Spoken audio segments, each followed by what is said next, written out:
श्री स्वामी समर्थ. नमस्कार मंडळी. स्वामी महाराजांच्या कृपेने तुमचा आजचा दिवस, उद्याचा दिवस आणि यापुढे येणारे सर्व दिवस अगदी सुखाचे, समाधानाचे आणि आनंदाचे जावोत ही स्वामींची प्रार्थना करते आणि आजच्या व्हिडिओला सुरुवात करते. आपल्या सर्वांना माहीत आहे की या वर्षाचा शेवट लवकरच होणार आहे. अगदी बोटावर मोजण्या इतके दिवस म्हणजे 2-3च दिवस या वर्षाचे शिल्लक राहिलेले आहे आणि अशाच वर्षाच्या शेवटी आलेले आहे संकष्टी चतुर्थी. तर आजच्या व्हिडिओमध्ये आपण बघणार आहोत की या शेवटच्या संकष्टी चतुर्थीच्या दिवशी आपल्याला अंघोळीच्या पाण्यामध्ये एक वस्तू टाकून अंघोळ करायची आहे, ज्याच्यामुळे आपलं नवीन येणारं वर्ष जे आहे ते अगदी सुखाचं जाईल. त्याचबरोबर आपल्या काही इच्छा असतील तर त्या पूर्ण होतील आणि आपल्या घरामध्ये जी गरिबी असेल, दारिद्र्य असेल ते सुद्धा दूर होईल. संकष्टी चतुर्थीचं व्रत केल्याने भगवान गणपती आपल्याला खूप लवकर प्रसन्न होतात. भक्तांचे सर्व अडथळे दूर होतात. या व्रताचे पालन केल्याने सौभाग्य सुद्धा प्राप्त होते आणि याचमुळे सर्व भक्तजन जे आहे ते हे व्रत करत असतात. आपल्या हिंदू धर्मामध्ये संकष्टी चतुर्थीला विशेष महत्त्व आहे. मार्गशीर्ष महिन्यातील कृष्ण पक्षातील चतुर्थीला संकष्टी चतुर्थीचं व्रत केलं जातं. या दिवशी बुद्धी, ज्ञान आणि संपत्तीची देवता असलेल्या गणपती बाप्पाची पूजा केली जाते.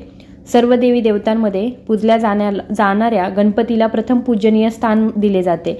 त्याला बुद्धिमत्ता, सामर्थ्य आणि बुद्धीची देवता सुद्धा म्हटलं जातं. वर्षातील शेवटची संकष्टी चतुर्थी 30 डिसेंबर म्हणजे उद्याच्या दिवशी आलेली आहे.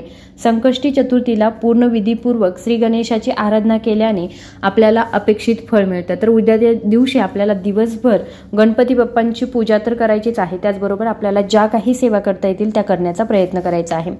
तर या संकष्टी चतुर्थीच्या पूजेचा शुभ मुहूर्त काय आहे? संकष्टी चतुर्थी ही 30 डिसेंबर 2023 रोजी सकाळी 9:43 सुरू होणार आहे आणि 31 डिसेंबर 2023 रोजी सकाळी 11:55 समाप्त होणार आहे. या दिवशी पूजेचा शुभ मुहूर्त सकाळी 8:03 पासून तर 9:30 राहणार आहे. संध्याकाळचा पूजेचा शुभ मुहूर्त 6:14 पासून तर 7:46 राहणार आहे. या दिवशी आपल्याला सकाळी लवकर उठून सूर्योदयापूर्वी आंघोळ करायची आहे आणि त्याचबरोबर आंघोळीच्या पाण्यामध्ये आपल्याला थोडेसे तांदूळ आणि 5 दुर्वा ज्या आहेत त्या टाकायच्या आहेत.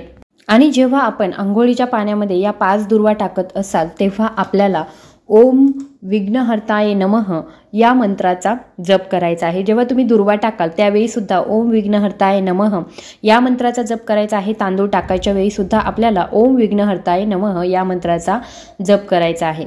किंवा मग तुम्हाला जर हा मंत्र म्हणणं शक्य नसेल तर ओम गण गणपते नमः, ओम गण गणपते नमः या मंत्राचा जप आपल्याला यावेळी करायचा आहे. 5 दुर्वा आणि थोडेसे तांदूळ आपल्याला आपल्या आंघोळीच्या पाण्यामध्ये टाकायचे आहे. आपल्या सर्वांना माहीत आहे गणपती बाप्पांना अतिशय प्रिय गोष्ट कोणती असेल तर ती आहे दुर्वा. जेव्हा पण गणेश चतुर्थी असेल, संकष्टी चतुर्थी असेल त्यावेळी आपण गणपती बाप्पांना दुर्वा अर्पण करत असतो.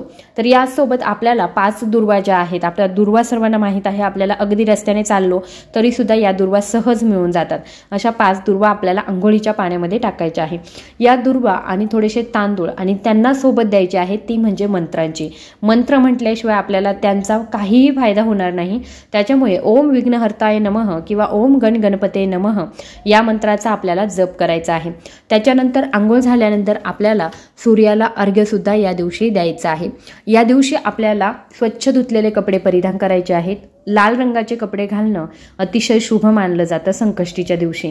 त्यामुळे संकष्टी चतुर्थीच्या दिवशी लाल वस्त्र परिधान करून आपण पूजा करू शकता. याच्यामुळे आपली पूजा सुद्धा सफल होते. त्याच्यानंतर आपल्याला काय करायचं आहे? गणपती बाप्पांची पूजा करायची आहे. पूजा करताना आपलं तोंड पूर्वेकडे किंवा मग उत्तरेकडे असावं, याच्याकडे लक्ष द्यायचं आहे.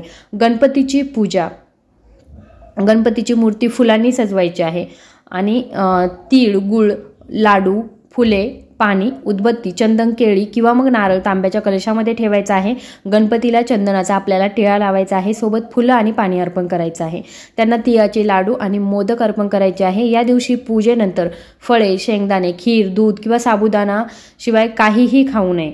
संध्याकाळी चंद्र उगवण्यापूर्वी गणपतीची आपल्याला पूजा करायची आहे आणि संकष्टी चतुर्थीची व्रतकथा जी आहे तिचा पाठ करायचा आहे. रात्री सुद्धा आपल्याला चंद्राला अर्घ्य द्यायचा आहे. अर्घ्य अर्पण केल्यावरच आपल्याला उपवास सोडायचा आहे. या दिवशी जर तुम्ही पूजा करत असाल तर जीवनातील सर्व संकट आणि अडथळे दूर होतात. तर अशा पद्धतीने आपल्याला पूजा करायची आहे। दिवसभर आपल्याला लाल रंगाचं वस्त्र परिधान केलं तरीही चालेल, नाहीतर मग स्वच्छ वस्त्र परिधान करायचं आहे। याच्यामुळे काय होतं की आपल्या घरातील सर्व नकारात्मक ऊर्जा निघून जाते, आपल्या मुलाबाळांच्या सर्व गोष्टी ज्या आहेत त्या चांगल्या होतात। कारण गणपती बाप्पा जे आहे ते बुद्धीचे देवता आहेत आणि मुलांची बुद्धी जर कमी असेल तर अशा वेळी आपण संकष्टी चतुर्थीचं व्रत करत असाल तर याच्यामुळे आपल्या मुलांची बुद्धी सुद्धा चांगली सुधारते। त्याचबरोबर मार्गशीर्ष महिन्यातील संकष्टी चतुर्थीच्या दिवशी गणपतीची पूजा केल्याने घरामधील सर्व नकारात्मकतेचा प्रभाव जो आहे तो दूर होतो आणि घरामध्ये शांतता कायम राहते। त्याच्यामुळे सर्व संकट दूर होतात आणि सर्व मनोकामना सुद्धा पूर्ण होतात। चतुर्थीच्या दिवशी चंद्रदर्शनही खूप शुभ मानलं जातं।